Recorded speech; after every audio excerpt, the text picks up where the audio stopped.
Hello and welcome to the Trail and Adventure Motorbike Podcast with me, Clive Barber, and my good mate, Noel Tom.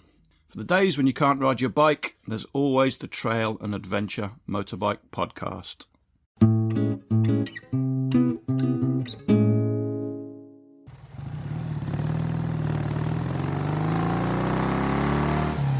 So Noel's made it on. I'm going to be using a little mute button on this type just to make your editing easier. Is that a good idea, or do you want me laughing out loud? No, I think I'll just leave it running because there's like this magic setting on the thing I use, and it records two channels. It records me, and then it records you three. And then when there's pretty much silence at your end, the program automatically just cuts you out anyway. So, and if it doesn't, I go in and delete all the quiet bits anyway because they have like hiss and hum on. So don't worry about it. It won't surprise you, Will, that I'm not enjoying the full experience. He hasn't got the video working at the moment. Yeah, even when I turn on incoming video, it doesn't make any difference. You are using a 40-year-old Mac that you bought second-hand off of charity shop. Yeah. We can see you anyway, Noel, so leave your shirt on, obviously, and your trousers and everything. Don't go for a piss. Don't knock one out while we're recording, because that would be embarrassing. It does happen. Oh, I meant to say, is this mic any better? Yeah, you're beautifully clear now. Ah, super. You sound like Val Doonican or somebody like that. I don't know who that is. You're kidding. So have you heard of Val Doonican? Didn't he make socks or something? Jesus, young people today. Is it Val D'Isette? I've heard of Val D'Isette. Val Kilmer. Do you mean Val Kilmer? I thought you got Val Doonican socks. I know Val d'Isette is the ski resort, and Val Kilmer once played Batman. Oh, we had an amazing season night in Val Doonican. Somebody probably did.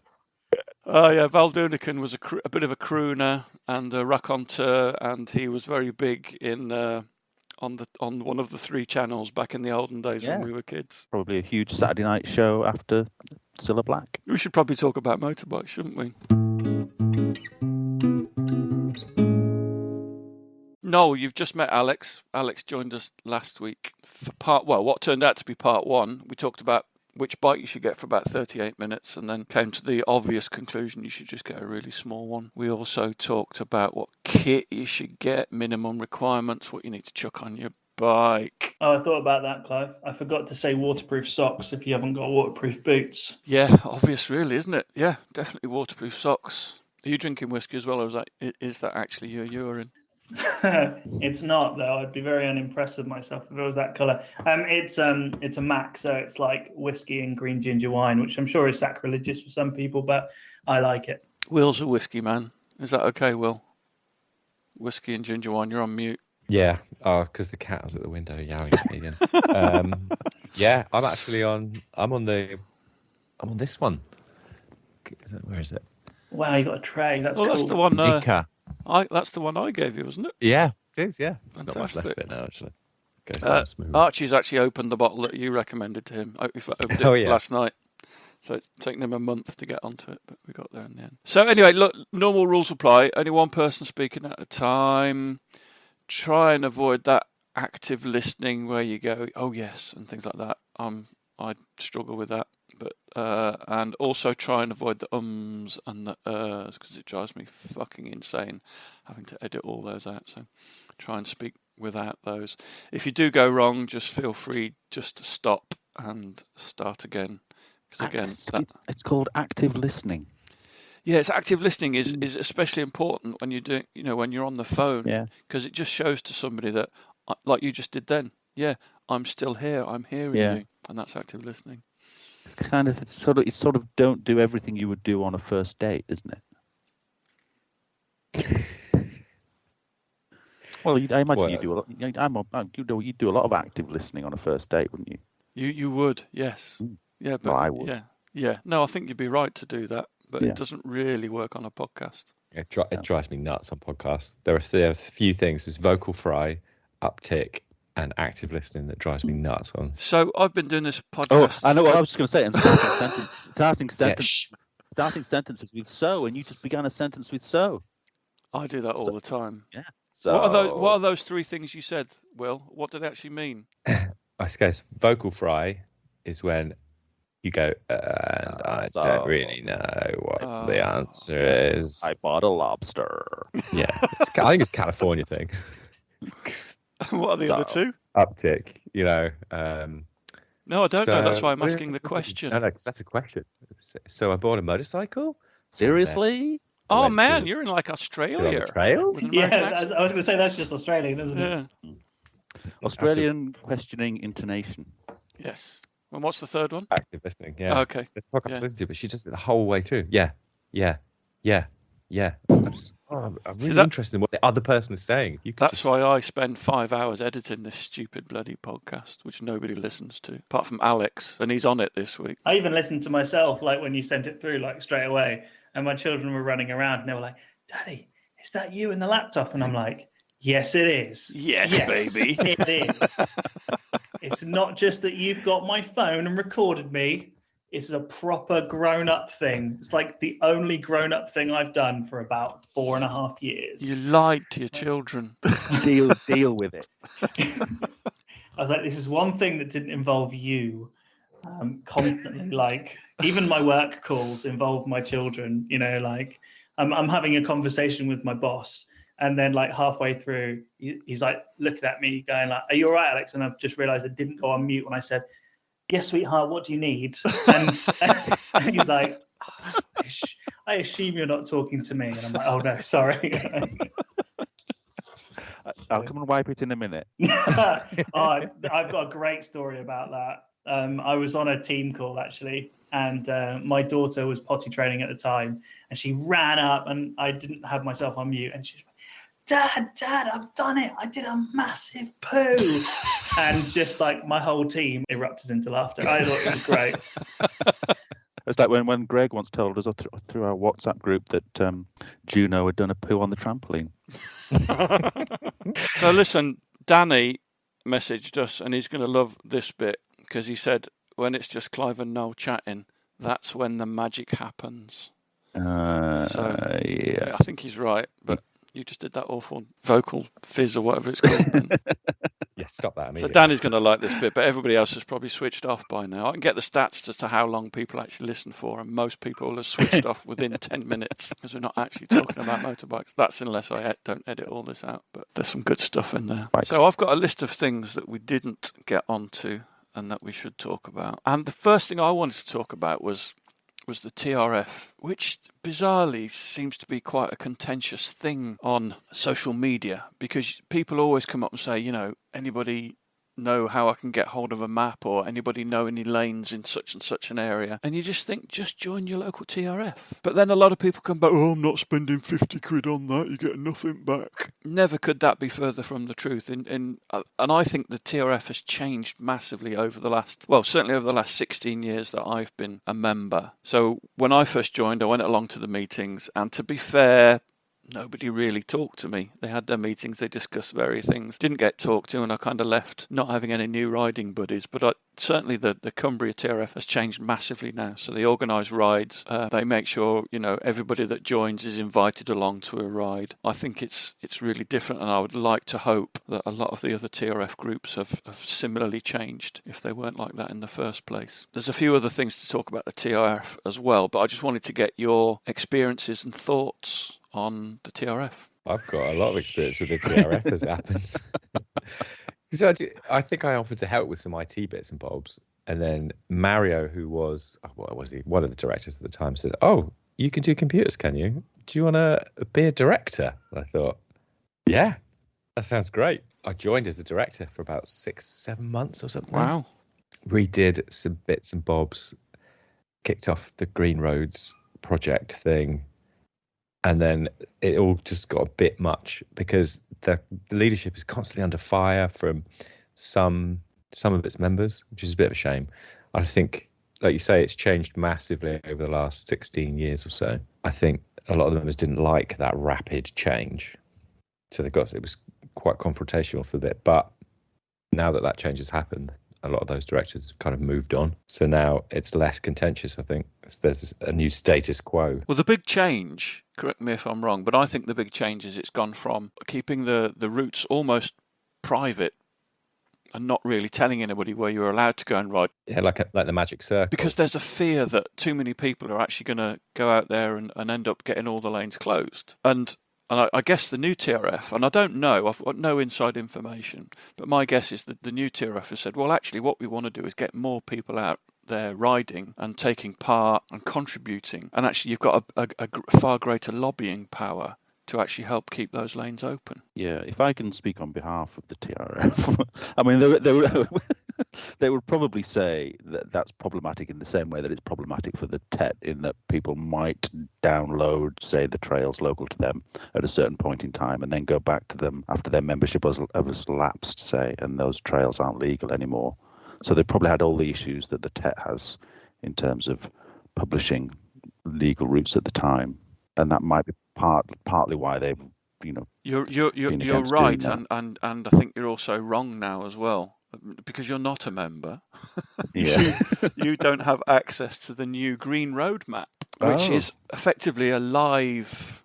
Again, Will, you do computers and that. Correct me if I'm wrong, but it's a live mapping piece of software application that shows you where all the green lanes are, and that's kept up to date based on TROs and any other new information as the TRF finds it. Yeah, so they've sort of pulled all the information. They have all the stuff, the legal stuff, which doesn't necessarily correlate, and it's hard to read.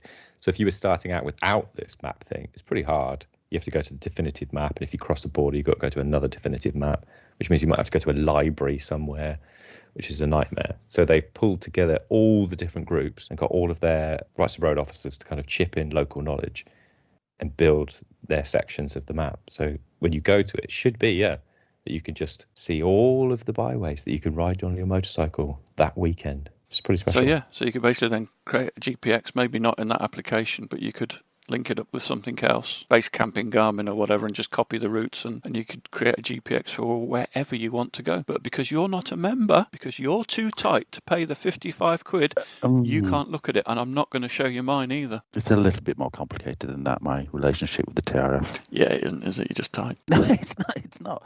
So this has been in place for quite a while, has it? No, it's fairly new. 6 months or something, tops. Yeah, they've been working on it for years and gathering all the knowledge from the local groups, but they've just kind of launched it to the membership in the last 6 months or so. Yeah, I think it's still in beta at the moment. I think it's interesting from a TRF perspective, because I mean, my first experience of the TRF was, I guess, a modern take on it with social media and things like that, where everything is really well communicated. I was definitely felt like when I came along to the first meeting that I was welcomed. I think we mentioned in the last podcast, you kind of introduce yourself and you say what bike you've got, and everyone kind of like, it's at that point that everyone kind of like nods and all that kind of stuff, and it's that initial bond. But I found my experience of the TRF really interesting, actually, though I did notice that I was a bit younger than some of the other participants in the room, which I didn't necessarily think was a bad thing, but it was interesting nonetheless. But yeah, I found it like really insightful to hear people talking about like their experiences, and because it was all on social media, straight afterwards there was lots of messages there going, oh, we're riding here, we're riding there. So a lot of the time I've never really needed to use the maps because I've just been invited along to rides and you can just follow along behind people. Though I always think it's really interesting when you kind of pop out on a road that and you think, oh, I'm here, this is interesting, and then about 20 minutes later you pop out at another road. So I guess making that story and mapping those routes together in your head is as interesting as kind of building the map to do again. But yeah, definitely a good experience to have all of that knowledge kind of available to you in people as well as technology. So yours has been, like I guessed it would be, a fairly positive experience then more recently. Yeah, I mean, even my first experience there, one of the agenda items was some of the technology that people were using. So What 3 Words was brought up, which a lot of people were talking about a couple of years ago. I had done a little bit of work with them through the company I was working at the time. And so when I expressed that I kind of knew a few details, I was encouraged to share them. So standing up in front of a group of people I'd never met before, but feeling at ease to be able to do that and providing some information was really good. And straight after, I got that experience of people coming over and going, oh, interesting bike, tell me about it. I had one of those. Have you checked this? Have you done that? And that was really nice. And within a couple of weeks, we were able to go riding, and having those people there to share that experience with, I guess, lockdown then happened, and that kind of put a bit of a kibosh on things. But yeah, it was certainly a positive experience, and Facebook and social media really helped keep that community of people, which was, again, really, really helpful. The other thing the TRF gives you is part of the fee you pay effectively gives you legal insurance as well. So if you are riding on a lane that TRF have said is legal, and you get pulled for it, then they will also support you with the legal case as well. And also, we'll come on to riding on your own in a minute as well, but it also automatically gives you some people to ride with, right? There are I think there seems to be about twice weekly rides up in Cumbria now. Some are in the week and some are in the weekend. So there's usually somebody arranging something for you. I don't understand why anybody wouldn't support the TRF, because obviously the main thing they're there for is to make sure the lanes stay open. They're constantly fighting legal battles up and down the country. In Cumbria, we do an awful lot of I should say they, because I don't do so much, but they do an awful lot of maintenance of the lanes in conjunction with the local authorities, highways agencies or whatever. So the Old Coach Road being a great case in point, that they raised about 20 grand, got loads of free materials, got loads of equipment, got everything legally in place to do it, and then actually pretty much rebuilt large sections of that lane that were damaged by the flood in 2015, and it's standing up really well now. Now it's been done properly, it stands up really well to the abusive weather that it's actually been getting. So it's things like that, and that also leads me on to that point as to how you deal with people that criticise you for riding your bike. And it's like, well, I'm a member of the TRF. That is all about maintaining the lanes, not just from a legal perspective, but we also put a lot of time, money and effort, free manual labour into making sure that actually we're not destroying them. We're doing completely the opposite. We're actually maintaining them. Will, are you still active in the TRF? Are you still, or are you just a member now? Less active than I was, but I did when I started out. I was on that GS, and I would do the same thing. I would turn up to meets, and the first thing was like people would say, "The hell are you doing on that? I'm not sure you're going to get around this," and you would. But if you came off, there would be size and whatnot. So I set up a sort of a Facebook group to get together people riding bigger bikes, so we could do that together. It's got like 6,500 members now, but I've sort of stopped using Facebook, so they do their own thing now. Wow. But that used to be pretty active. We would set up meets, and you'd get we'd limit it to 6, but 6 big bikes going around. We went all over the place. Yeah, I think less so now. I don't go to the meetings because they're inconveniently really far away. Everything's done kind of online. And I think I went to enough of the ride outs that I met kind of the people that I would ride with. And now we just text each other, which is probably goes against the spirit. But I still pay my membership fees. And that's what I do. I still pay my membership fees and still on the Facebook group. But to be honest, I never found anybody from the TRF to ride with 16 years ago. I basically found Noel and... Yeah, we met through the TRF, didn't we? No, we didn't. We didn't. We met through some... Yeah, we did, or was it on the forum then? We met on the forum? It was on the forum, yeah. Okay. So basically I met Noel on that forum, and I think I met Andy, another guy we ride with. Fast Andy. Fast Andy. A big bike Andy. He's also got a KTM. I met him on another forum potentially, and 16 years later we're still riding together. So you get to a stage, you get your bunch of mates and you're comfortable with riding with people and you kind of stick with them. And it's really important with motorbike riding that you actually trust and have faith in the people that you're riding with, because there's nothing worse than riding with the thing that annoys me is people that ride right up your chuff, and if you're going to slow down they're going to crash into you. Yeah, you know who we're talking about. Yeah, he's not on today. Yeah. No. This is the challenge of motorcycling generally, isn't it? Is finding people that you like to ride with and who ride in the way that you want to ride, and that you aren't kind of going, ooh, ah, yeah, as you ride behind them, or order the wrong sort of milk in their latte, that type of thing. Yeah. I actually found that one of my friends, it's a friend of my wife, but a friend of a friend of my wife. Something like that, yeah. But we kind of like became friends because we talked about motorbikes whenever we kind of saw each other. And it wasn't until I bought my Yamaha, my WR250, that I found out that he had a Husqvarna 250 as well. It's great to be able to find people who you might not expect are riding, and then to be able to go out and ride with them is fantastic. And I think you learn so much in those early days. You're lucky. You've found people you like riding with. That's great for you. Excellent. So I think we've done the TRF. Anything else to talk about on the TRF? Well, it's obviously a force for good, isn't it? In that you do meet people through it, and then you can probably, hopefully, quite quickly create your own sort of subgroup. Yeah, if needs be. Yeah, from people that you've met. Yeah. Okay. Yeah.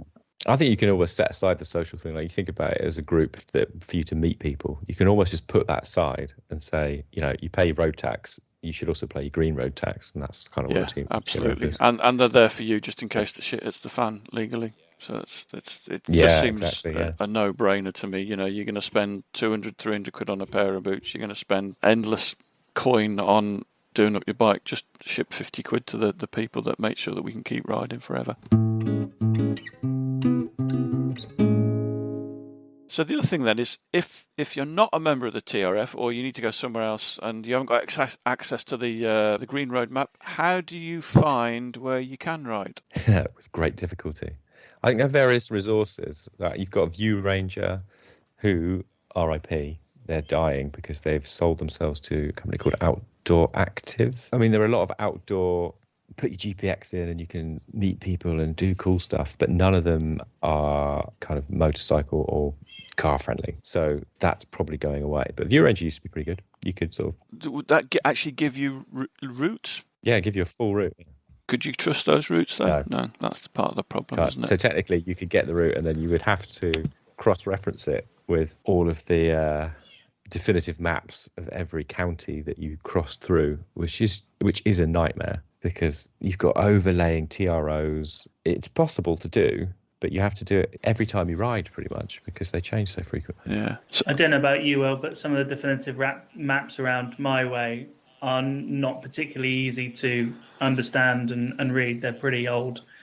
So I've spent quite a lot of time looking at some of the definitive maps local to me, and I don't know that I would necessarily trust my interpretation of them anyway. So I found that actually quite difficult. And the other thing is OS maps. So there's boats, byways open to all traffic, and UCRs, which are unclassified country roads. But the problem was with that, you don't know the legal status at any one time. They may be they're even worse. Yeah, temporarily closed with the TRO, temporary restriction order. And then there used to be things called RUPs, and I can't remember what RUP stands for, but they're now called restricted byways, which we're not allowed on anymore after the NERC Act of 19 whenever it was, or 20 whenever it was. So OS maps give you some idea of where you can go, but they're not fully up to date, and they're also missing a load of stuff as well. Because Open Maps is a pretty decent resource because it's like the OS maps, but it's crowdsourced, so you will get more up-to-date info from people that know what they're doing. Yeah, these are all quite technical solutions, aren't they? And if you've not got a technical bent, for example, say you can't actually log onto a Teams / Zoom call, then you're not going to be able to use an open source mapping. Yes, absolutely. It's very difficult to get to my side of that. I think this is why it's good to meet up with the local TRF guys, because a lot of the time they're going to have a lot of local knowledge and to be able to kind of support you. One of the issues that been kind of recently here is that people putting up signs that aren't necessarily legit. So signs saying, this byway is closed to motorbikes, I think is one that has been around recently, but at least you've then got the support of local people who actually understand which byways are open, which ones are shut, to actually help you and support you in that kind of decision making, because it can be really difficult, especially if you're out, one of you or two of you, and you come across something, and it's really then difficult to then navigate around and understand kind of where you can go. So I think we're all agreed, join the TRF. New friends, find your way around, get access to full and updated maps. I wanted to talk about the TET. So in my notes it says, is the TET the greatest thing to happen to trail riding in the last 20 years? Do you have a yes or a no answer? I've only been riding for like 6, so... Is it the greatest thing to have happened in the last 6 years? Definitely the best thing to happen in the last Alex, in the last 2 years? It's definitely an aspiration to ride sections of it for me. It looks amazing. From all of the content out there, it's certainly an aspiration to get my riding to a point where I can fully enjoy a day in the different terrain that's out there. I think we mentioned last time, there isn't a great deal of it round East Anglia. So there would be a couple of issues in getting it closer to it, but there's lots of solutions to that. So it's something that I really, really want to do. Kind of multi-day riding is something that I would really like to do in the future. I've not had the opportunity to do it yet, but it's certainly something that I would love to do. Good man. And Old Father Time, what do you think? I think it's a great thing for motorcycle travel. I think there's a debate to be had as to its impact on trail riding, just because it does funnel everyone down one route a little bit. But as a force for good in terms of travel, it's unbelievable. Yeah. So you say that, but what evidence do you have that people? Well, I mean, people are going down the same routes, but have you ever seen? Do you see? And it actually goes past your house pretty much, doesn't it? Do you see that many or hear that many bikes? I do, yeah. And I would say more than I was 4 or 5 years ago. But it's not far. It's not an obnoxious amount for me, because I like to look out and stop whatever I'm doing to see who it is. Make new friends. Yeah. But no, I mean, that's our experience of the TET, isn't it? That it is absolutely deserted wherever we've been. There's not a lot of traffic on it, but it certainly does. It certainly does point everyone down the same line a lot of the time. Although, having said that, when you look at the TET route now, it is like a child's been let loose with a felt pen. It isn't just one line. In a lot of areas, there are lots of different routes circling around in lots of different directions. It's growing. So it's now. I'll read what it says on the website. In that respect, it is kind of pandering to the way it is being used. You know, it isn't being used as a sort of a route from one end of Europe to the other. It is being used now as a way of accessing trails in your area. Because it's a readily available resource, and it is very, very freely available and easy to use. That's one of the great things about it. So let me read what it says on their website. It says the Trans-Euro Trail, for those of you that haven't heard of the TET, the Trans-Euro Trail, is a cultural dirt road adventure from deep within the Arctic Circle to the doorstep of Africa and back. Powered by a team of enthusiastic volunteers called Linesmen, the Trans-Euro Trail relies on its community to find and manage the evolving network of tracks that crisscross 30 countries.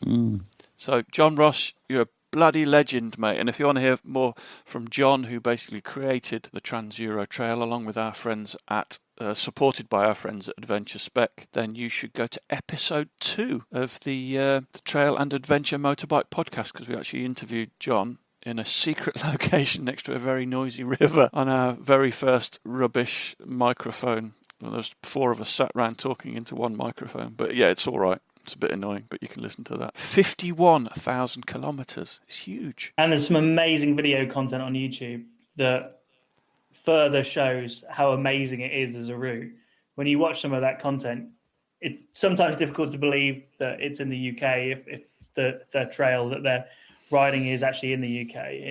Are you thinking amazing. Of any particular filmmakers there, Alex? I've got a couple that I kind of favour. The production quality is brilliant. Again, like that inspiration to get trail riding right, and I think that Greg and all the people involved and the films that you guys have been in, and I said this, Noel, when I was on the podcast last time, is incredibly inspirational. The freedom that you see of riding through this amazing terrain on great bikes with people having a great time is something that I watched, as well as listening to the early episodes of the podcast 2 years ago now, and it was something that was really inspirational, and the TET was a big part of that. And thinking that actually that's the pinnacle, that's where I'd love to get to, where I could do multi-day riding with friends and do something like that. So definitely an inspiration. So the TET's a big part of my riding journey, or my aspirations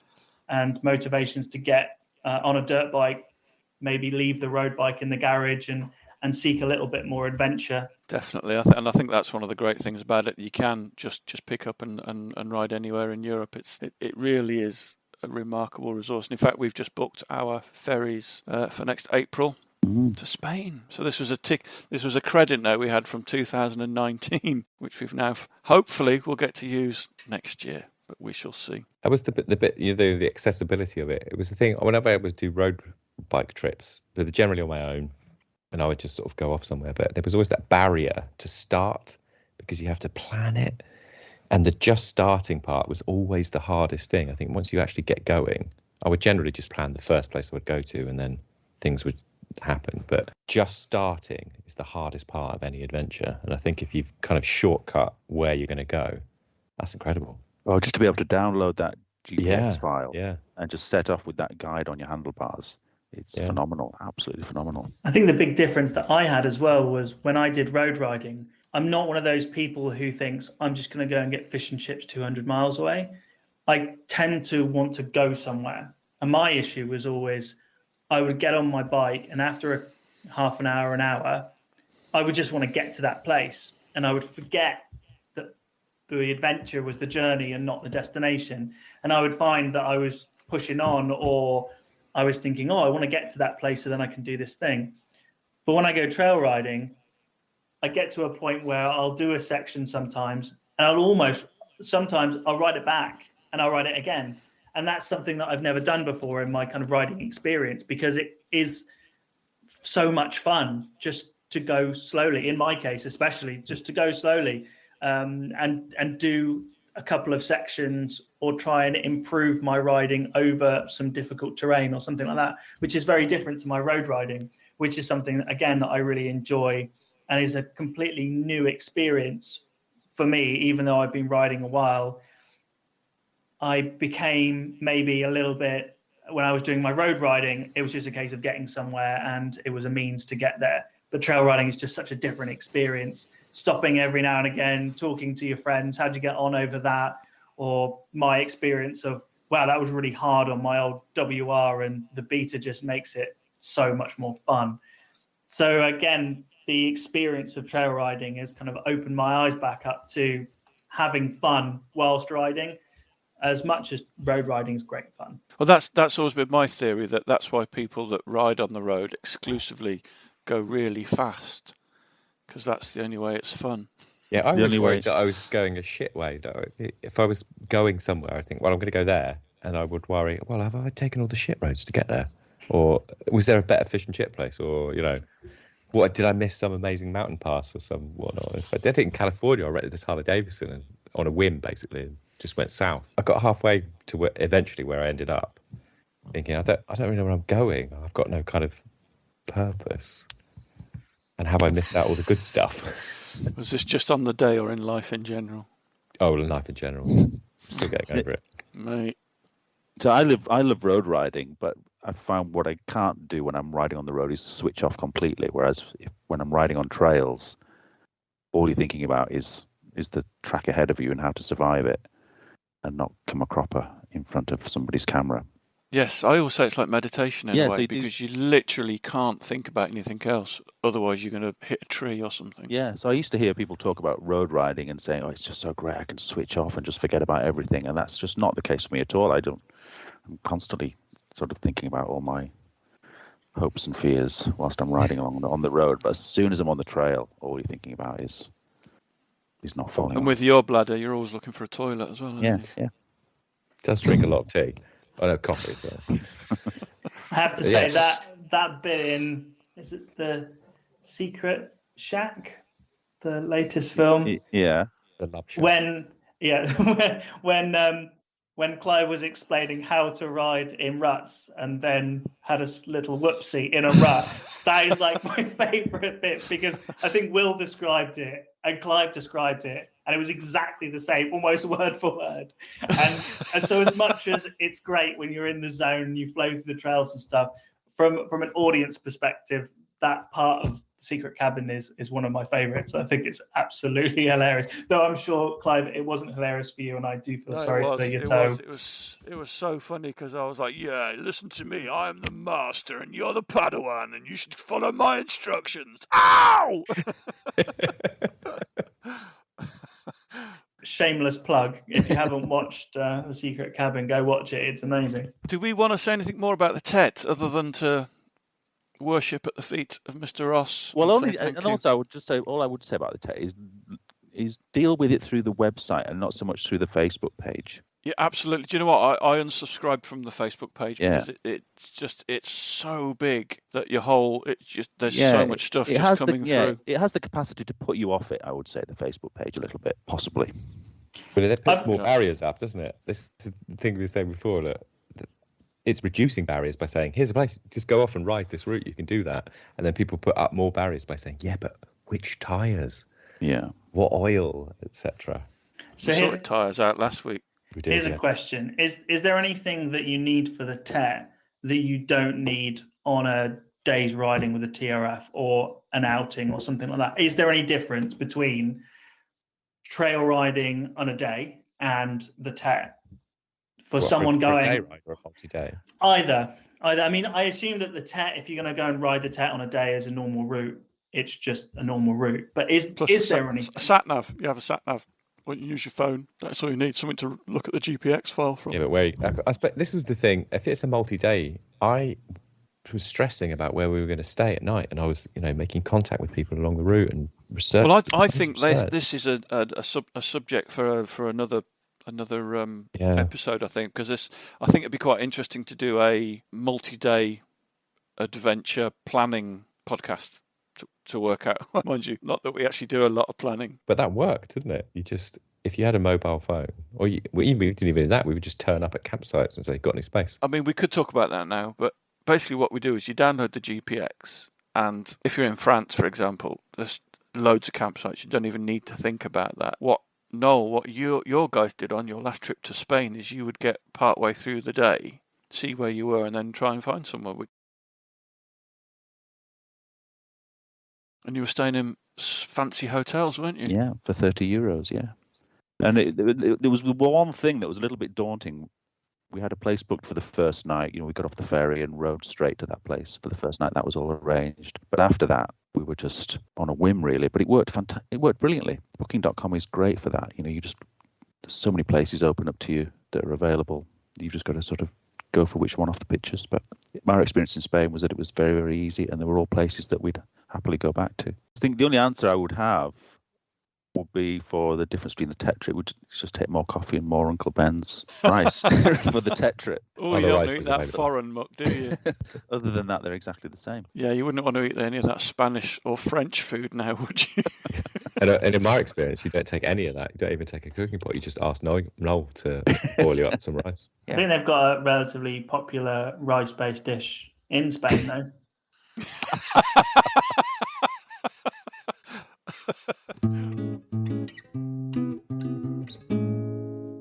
That's the end of part 2. Yeah. I think we've got enough for part 2. For part 3, we're going to talk about what tools and other things you need to bring with you. Zip ties. Zip tie. We're not doing it now, Alex. Save it. Doing it now, Alex. Jesus. It's the only thing I take with me, just zip ties. So it can't be fixed with zip ties and WD-40. He's doing it again. We're going to talk about riding on your own and what you should and shouldn't do if you actually go out on your own. And we're going to talk about some riding tech, which is great because we've got the 2 IT guys with us. And we're going to talk about the do's and don'ts of how you should and where you should ride, some kind of code of conduct stuff.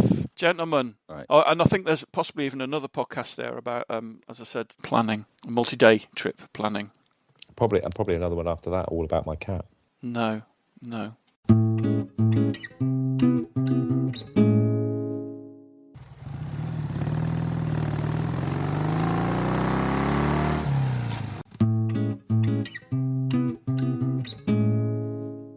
Thanks for listening. We really appreciate your support. Don't forget you can follow us on Facebook and Instagram. And if you really appreciate what we do, you could consider supporting us on Patreon or buy us a coffee. Links are available on our website, which is tampodcast.com, tampodcast.com, where we also have a limited selection of branded stuff. But either way, please keep listening and spreading the word. See you next time.